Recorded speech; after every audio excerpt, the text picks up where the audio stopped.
गहना बेचदा, गुड़िया बेचदा, हरवा बेचदा, चूड़िया बेचदा, खेत वधाई दरेहन बलम परधानी लड़ब, पिया हो परधाइन बनब।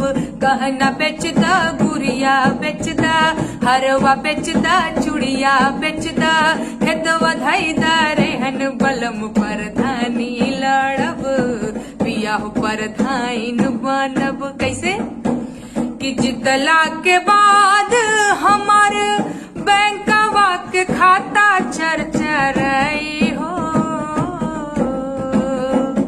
गौआ जवार चाहे केतनो खिसियाई कचकचाई हो।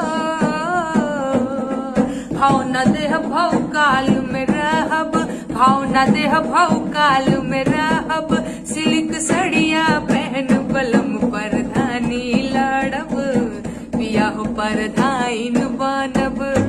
और काका भाव बा कि जितला के बाद काका होई सपना बा कि ईटा के देवाल पे पुट्टी पलस्तर हो आई हो,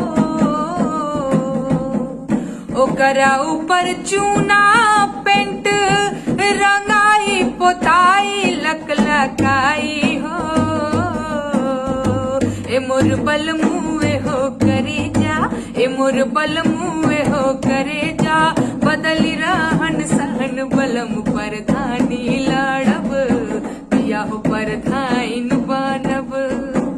और का बा भाव मन में कि दुबर पातर दहिया हमार देखी हा कुछ दीने में मोटाई हो, थरिया में मुर्गा भात निकहन के बाबू सर पोटाई हो।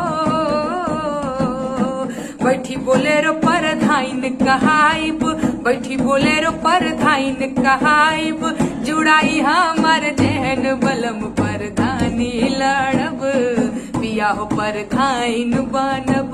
गहना बेचदा, गुड़िया बेचदा, हरवा बेचदा, चूड़िया बेचदा, खेतवा रखदा रेहन बलम परधानी लड़ब, पिया हो परधाइन बनब, पिया हो मुखियाइन बनब, पिया हो परधाइन